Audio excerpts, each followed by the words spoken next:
From the National Newsroom of the Canadian Press, I'm Rob Westgate. Today has been a long time coming for Taylor Swift fans. The first of her 6 concerts in Toronto kicks off tonight at the Rogers Centre. Canadian Press reporter Rihanna Lim says there are many events planned in coordination with the shows.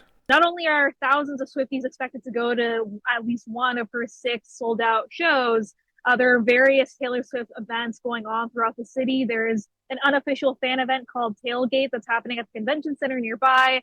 The city itself is putting on a lot of different events. I think some poetry-related events that are connected to Taylor Swift. So I think just in general, fans are really excited for her to stop by. The city says it's expecting upwards of 500,000 visitors, so they're working to accommodate them in the downtown core. Meanwhile, a group of hotel service workers in Toronto are saying enough is enough. They're set to hold a rally today outside the Fairmont Royal York, demanding salary increases and a new contract with the hotel. Unite Here Local 75, which represents some 8,000 hospitality workers in the Greater Toronto Area, says Royal York employees have not seen a bump in pay since 2021. Now, this rally happens to coincide with Taylor Swift's concerts, which have pushed the cost of hotel rooms and short-term rentals as high as $2,000 a night. Black Friday shoppers, now's the time to get your game plan together. Diana Skakovic from Have Coupons Will Travel says consumers should be thinking of what they want to buy ahead of the big shopping day and researching the price using tracking apps to ensure they're getting a good deal. With a price history chart, you can see, okay, this was always retailing throughout the year for $25, and now they've got it down to $20, but they're saying it's a 60% discount. Does that make sense? You are still saving $5, but is it as big of a discount as it's being advertised? Skakovic says before making any purchases, shoppers should consider whether they truly need the item or are just being enticed by marketing. U.S. President-elect Donald Trump is making a controversial choice for Attorney General, nominating Florida Congressman Matt Gaetz.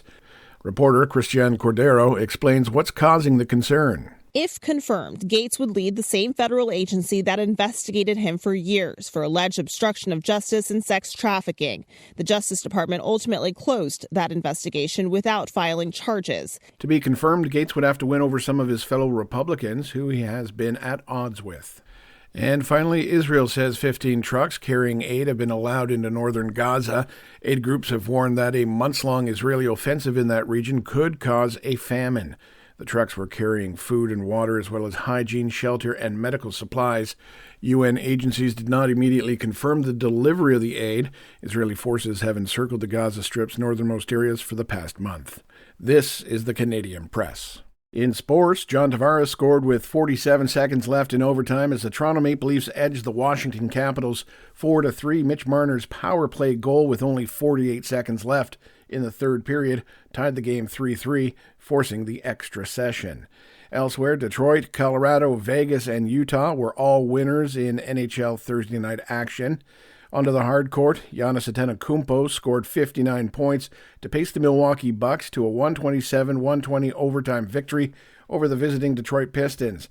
The Raptors will be back in action Friday night in Toronto, taking on the Pistons. And Toronto is getting a new tax increase to help cover the costs of hosting the FIFA World Cup. City Council gave the move the thumbs up, which will see the tax applied to hotels and short-term rentals rise from 6% up to 8.5%. It'll be in effect from June 1st, 2025 to July 31st, 2026. From the Canadian Press, I'm Rob Westgate.